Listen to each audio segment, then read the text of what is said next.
जब राजा कानून के घर पर चला जाएगा तो क्या लगता है कि आपको कि कानून अपना काम ठीक करेगा? अब वोट कौन किसको देगा वो बात तय होती नहीं। अब तो पर्चा रिजेक्ट करो और जिसको जिताना है उसी का अकेले लगा सिंगल पर्चा रखो, जीत जाएगा। वोट की जरूरत ही नहीं है। राहुल गांधी ठीक आदमी है, उसको बदनाम करने की साजिश बड़ी चल रही। मतलब सब जगह एक ही फार्मूला है, मतलब सब जगह एक ही फार्मूला। थोड़ा सा ऊपर नीचे कर सकते थे उसको। गोली फिर गोड्डे में ही लग रही सबके, एक तरफा से सबके एक ही जगह गोली लगती है। बिजनौर में आंदोलन चल रहा, मेरठ में है, यही बुलंदशहर में है, बहुत जगह सरकार ने समझौते किए हैं। नमस्कार, मैं वरुण कुमार, आप देख रहे हैं अमर उजाला। आज जो शख्स मेरे साथ हैं उनको वैसे तो किसी परिचय का वो मोहताज नहीं हैं। किसानों की बड़ी आवाज़ के रूप में पूरा भारत उनको जानता है। आज अमर उजाला के न्यूज़ रूम में वो आए हैं और हमें कई बड़े सवालों का जवाब देंगे। टिकैत साहब, बहुत स्वागत है आपका अमर उजाला पर। नमस्कार जी। चौधरी साहब, सबसे पहला सवाल मेरा आपसे ये कि इन दिनों मेरठ के परतापुर में आपके किसान जमे हुए हैं और आंदोलन हो रहा है, कई दिन हो गए। वहाँ पूड़ी सब्जी भी बन रही है, लंगर चल रहा है, क्या मामला है, क्यों? लोकतंत्र कैसे बचे जी, लोकतंत्र बचाने के पक्ष का वो आंदोलन है। जिस तरह से लोगों को चुनाव लड़ना है किसी भी उसका, अब वोट कौन किसको देगा वो बात तय होती नहीं। अब तो पर्चा रिजेक्ट करो और जिसको जिताना है उसी का अकेले लगा सिंगल पर्चा रखो, जीत जाएगा। वोट की जरूरत ही नहीं है। ये है लोकतंत्र। तो उसके खिलाफ ये आंदोलन है जो सरकार की पॉलिसी है। और ये मेरठ नहीं, ये पूरे उत्तर प्रदेश में ये हुआ है बहुत जगह। बिजनौर में आंदोलन चल रहा, मेरठ में है, यही बुलंदशहर में है, बहुत जगह सरकार ने समझौते किए हैं। अच्छा, यूपी में इन दिनों एनकाउंटर और बुलडोज़र एक्शन पर बहुत राजनीति हो रही है। हाँ जी। तो एक तो ये कि इसमें आपका कहना क्या है, क्योंकि कोर्ट ने तो इस मामले पर स्टे दे दिया था कि बुलडोज़र नहीं चलना चाहिए। आप इसको कैसे देखते हैं, बुलडोज़र एक्शन और एनकाउंटर? इसके लिए कोर्ट तय करती है कि क्या करना है, लेकिन कोर्ट की मान कौन रहा है भाई? उसके बाद में भी काम तो हो रहा है ना। तो इसका मतलब तानाशाहों का देश हो गया, देश में तानाशाह आ गए। और जब तानाशाह आ जाते हैं तो यही हालात होती है कि फिर कोर्ट एक तरफ हो जाता है। फिर वो डिसीजन तो देता है लेकिन उस पर काम नहीं होते। जब राजा कानून के घर पर चला जाएगा तो क्या लगता है कि आपको कि कानून अपना काम ठीक करेगा?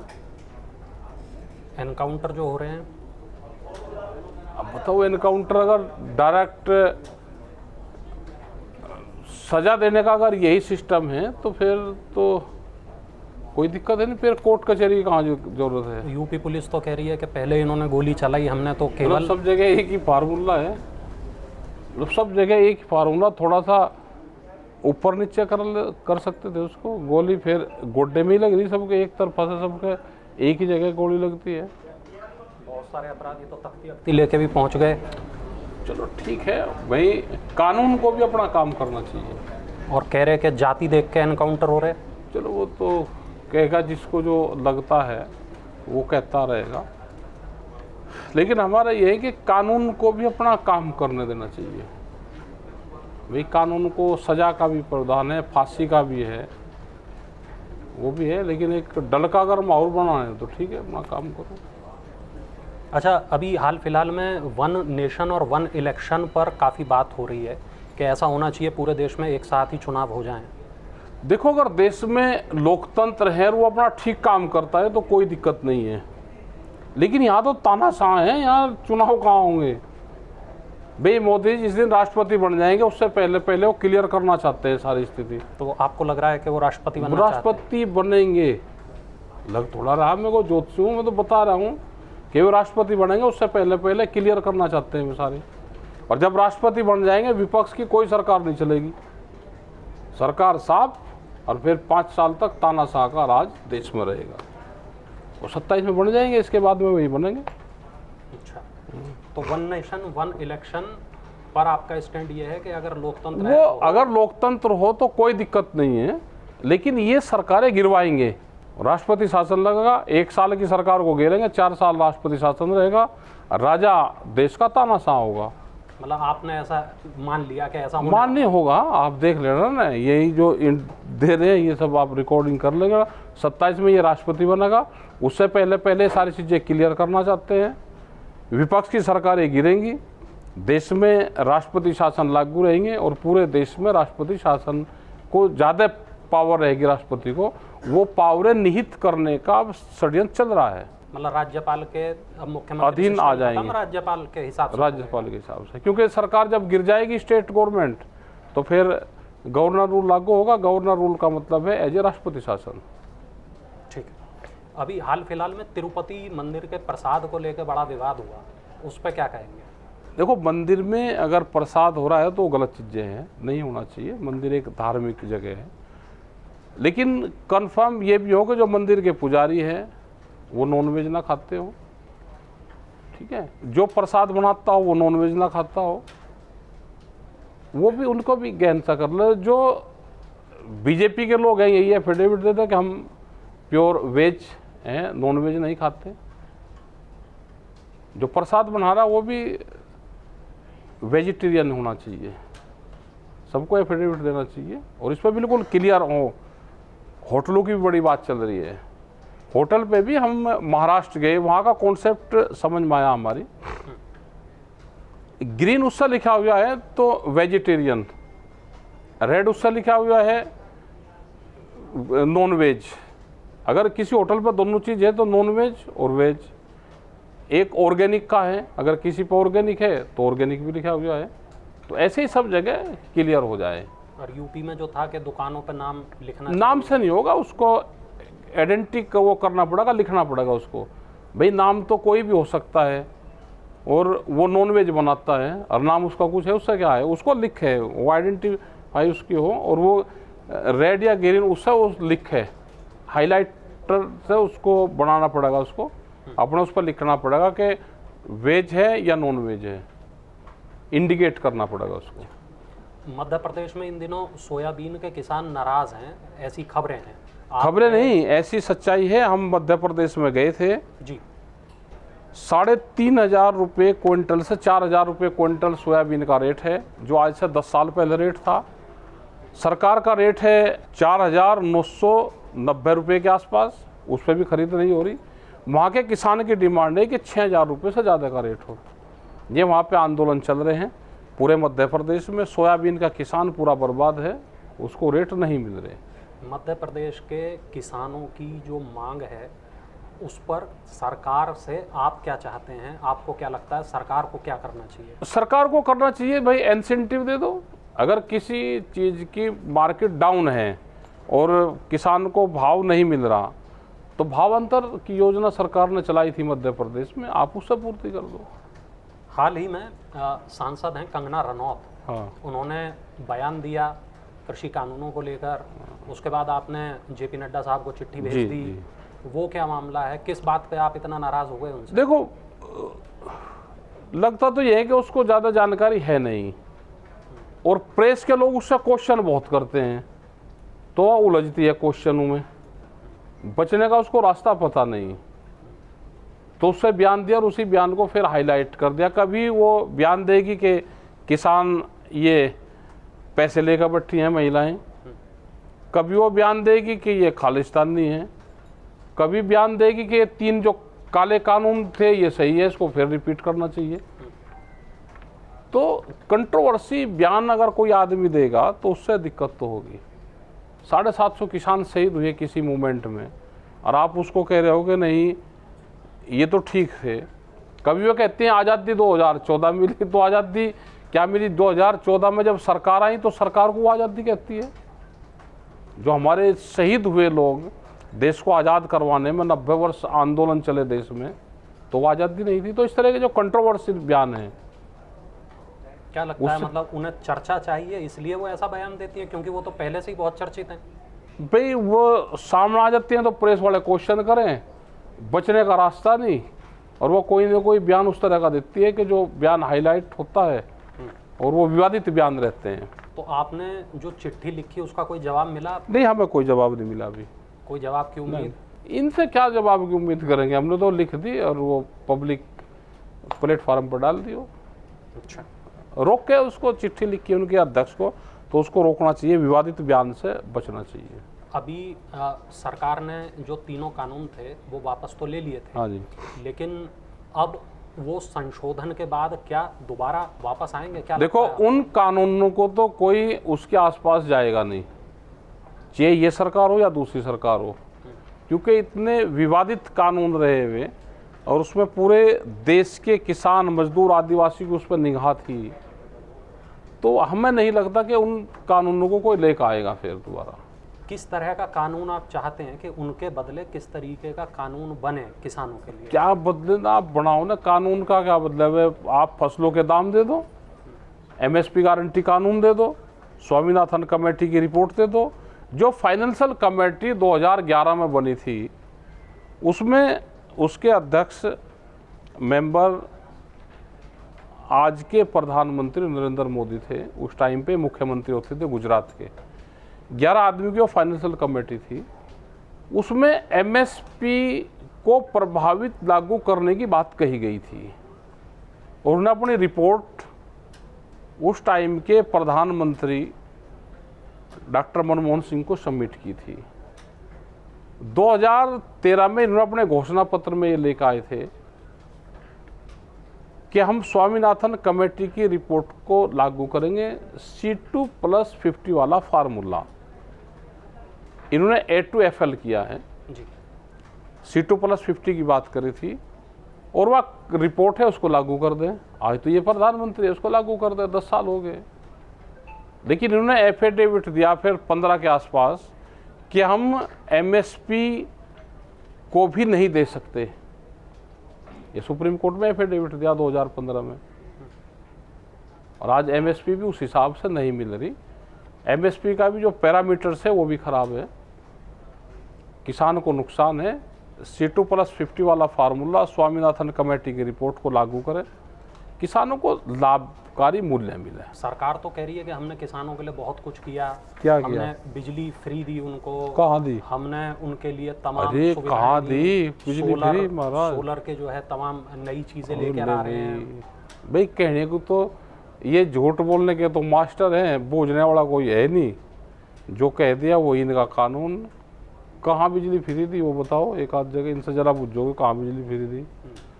इन्होंने घोषणा करी उत्तर प्रदेश में कि हमारी अगर सरकार आएगी तो हम 5 साल बिजली फ्री देंगे। इनकी सरकार आएगी, वो फार्मूला ख़त्म।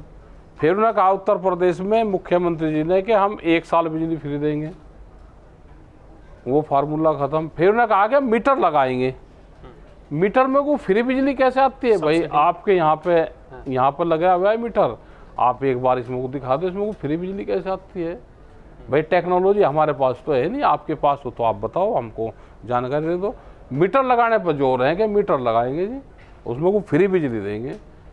मीटर में को तो फ्री बिजली आती नहीं भाई, मीटर में को तो बिजली पैसे उसमें तो छपका में सारी चीज़ें, तो हम यह बीमारी तो हम पालने नहीं देंगे, सरकार अपने खेत में लगाने देंगे। सोलर पैनल लगा लो और बिजली आप इस्तेमाल भी करो, बिजली आप बेचो भी। सोलर लगा ले तो सोलर की तो कुछ सब्सिडी दे रहे हैं, सोलर पे कुछ काम हुआ है, लेकिन वो खेत में नहीं ज़्यादा कामयाब है। हमारे इधर रूफटॉप सब्सिडी दे दो, देश की एनर्जी बचानी है तो रूफटॉप सब्सिडी सोलार पे देनी पड़ेगी इनको। और अच्छा, किसान आंदोलन हुआ, इसके बाद चुनाव हुए। हाँ। तो ये था कि भाई अब तो यहाँ पश्चिमी यूपी में हाँ, ये हार जाएगी, ये हार ही नहीं। हाँ हाँ, यही तो क्वेश्चन है। बिल्कुल। अब ये जो पर्चे कैंसिल हुए हैं, इस पर भी एक बार कर दो कि पर्चे क्या हुआ, उसका डाटा निकाल लो कि क्यों पर्चे कैंसिल हुए। चुनाव में ये 110-15 सीटें जीतते हैं विधानसभा में जी, और सारी फर्जी तरीके से कागज जीत के दिए हैं। जांच कर लो, यही जिला पंचायत में हुआ, यही विधानसभा में हुआ, तो आप ये और यही आने वाले टाइम पे होगा। कि चुनाव निष्पक्ष नहीं हुआ ना, कहाँ हुआ निष्पक्ष? हुआ ही नहीं। विधानसभा का भी और विधानसभा का भी। लोकसभा में तो ठीक रहा, लोकसभा में इनको रिजल्ट मिल गया। विधानसभा का ठीक नहीं रहा, जिला पंचायत का ठीक नहीं रहा, अभी जो गन्ना सोसाइटी के हो रहे वो ठीक नहीं हो रहे। आपके कार्यकर्ताओं पर यह आरोप है कि टोल प्लाजाओं पर उनकी दबंगई चलती है। ना, हम तो नहीं चलाते दबंगे, हम क्यों लोग चलाऊंगा तो टोल? भारतीय किसान यूनियन का नाम लेकर टोल पार कर रहे हैं। हर आंदोलन में जा रहे हैं, कहीं मीटिंग में जा रहे हैं, तो चले जा भाई। अब मैं कुछ लोगों के नाम लूंगा। हाँ, नाम लो। और आपको एक वाक्य में, एक में नहीं कहने के भाई, एक में नहीं कहने के, हम दो में भी कह सके। अब क्या बता, क्या बोल सको आप? तो बताओ कि प्रधानमंत्री नरेंद्र मोदी पर आप क्या कहना चाहते हैं? देश के हैं तो प्रधानमंत्री, लेकिन भाई तानाशाह हैं, एक तरफा कार्रवाई करते हैं। राहुल गांधी ठीक आदमी है, उसको बदनाम करने की साजिश बड़ी चल रही। कौन कर रहा? सरकार के लोग। कंगना रनौत, ये विवादित बयान देने में माहिर हैं, शायद सामाजिक अभाव का कारण हो सकता है। भगवंत मान तो ठीक है, मुख्यमंत्री है, हाँ ठीक है। अरविंद केजरीवाल, ये भी सब ठीक है, विपक्ष के लोग ठीक है, दोनों। विपक्ष के लोग सारे ठीक? सारे नहीं, दोनों ठीक हैं। अच्छा, विपक्ष में कौन आपको सबसे ज़्यादा पसंद है? अरे इन्हें काम करने दो, तो ये सारे ठीक है। हाँ। केंद्र सरकार की जिम्मेदारी होती है कि स्टेट में काम करें, पक्षपात ना करें। बिहार सरकार की सपोर्ट कर रही तो 60,000 करोड़ रुपया, दूसरे वाली नहीं कर रही तो उसके कटौती कर दी। तो भेदभाव तो केंद्र सरकार करती है। एक बहुत सीधा सवाल, क्या आप कभी सक्रिय राजनीति में आएंगे? नहीं आएंगे, क्योंकि बयान तो आपके बड़े राजनीतिक टाइप के ही होते हैं। नहीं, राजनीति तो भाई आप भी करते हो, आप भी तो वोट देते हो ना, तो आप भी राजनीति करते हो, मैं भी वोट देता हूँ। हमको नफरत उस आदमी से जो नोटा दबाता है। जो नोटा दबाता है वो आदमी काम का नहीं है, वो बड़ा बताया आदमी है। जिसको देश में रहना है तो वोट तो देनी चाहिए। हरियाणा में चुनाव चल रहे हैं, क्या लग रहा है? निमट का केस उनका, कौन जीतेगा? कांग्रेस वाले। अच्छा, हाँ, पहले से पहले पता है भविष्यवाणी। 60 के आसपास सीट आएगी। अच्छा, 20 बीजेपी की आएगी, 10 में घमासान रहेगा। ठीक, हमारे कुछ न्यूज रूम के साथी हैं। हाँ, नहीं ठीक है, आपसे सवाल जवाब करना चाहते हैं। हाँ, मैं टिकैत साहब पूछना चाहूंगी कि आपके जो बयान होते हैं, हाँ जी, इंडी गठबंधन या इंडिया गठबंधन टाइमिंग के हिसाब से उसे सूट करते हैं। कई बार कहा जाता है कि टिकैत तो बी टीम है, कई बार कह दिया जाता है कि अरे टिकैत तो जो है वो तय ही नहीं कर पा रहे हैं कि इधर है या उधर है। अब टिकैत के मन में क्या चल रहा है ये तो वही जानते हैं। नहीं, हम सरकार का विरोध करना, देश का विरोध करना नहीं है। जहां पे जिसकी भी सरकार होगी, हमें किसी पार्टी से कोई लेना देना नहीं है। आप उसी में आप अभी कह रहे थे आप कि मध्य प्रदेश में भावांतर योजना लेकर आए थे शिवराज, तो वो भी तो कुछ उसी तरह की चीजें कर रहे थे ना। इनकी सरकार वहां पे भी है, बीजेपी की सरकार है वहां पे भी, बीजेपी की केंद्र में है, तो भावांतर दे दो। अगर उससे कम बिक रहा है तो पहले ये योजना लेकर आए हैं।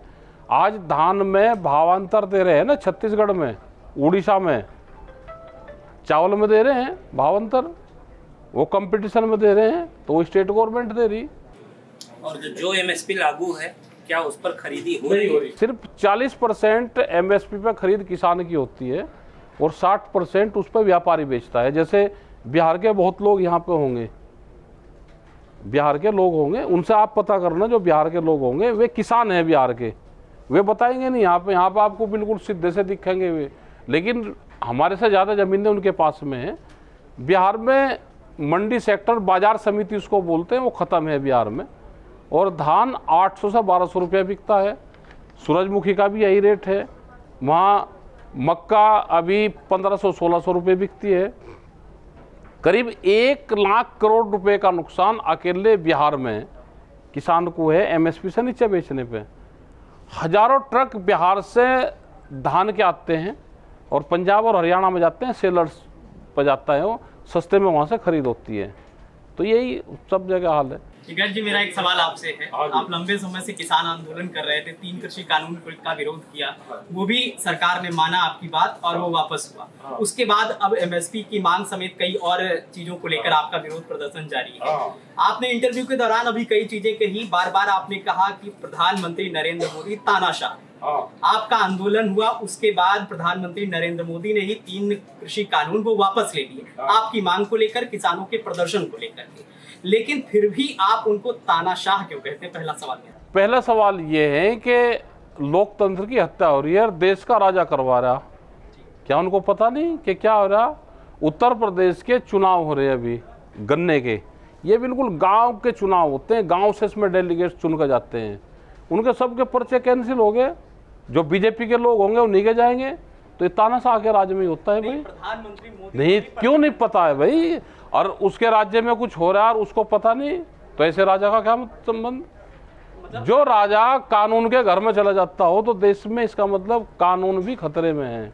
मेरा सवाल ये है कि जो किसान हैं बात बात पर सड़कों पर उतर आते हैं, प्रोटेस्ट कर रहे हैं, ठीक है, लाजमी चीज़ है। जो एमएसपी का जो 3 कानूनों वाला बात है उस पर बात नहीं करना चाहता, लेकिन अगर हम बार बार आंदोलन कर रहे हैं, सरकार के खिलाफ खड़े हो रहे हैं, तो इसकी बजाय क्या आंदोलन की जगह शिक्षा देना किसानों को कि आप पैडी की जगह, राइस की जगह, ऐसे फसलों की जगह जहां पर आपको इतना शायद पैसा नहीं मिल पा रहा, इतना हार्वेस्ट नहीं हो पा रहा, उसकी जगह आप कुछ और उगा लीजिए। बेहतर सुझाव होगा एक बार जाओ और इन सब चीज़ों की खेती करो। ऑर्गेनिक यहाँ लिखने में बहुत बढ़िया लगे, ऑर्गेनिक चीज़। क्या ऑर्गेनिक की मार्केट है कहीं?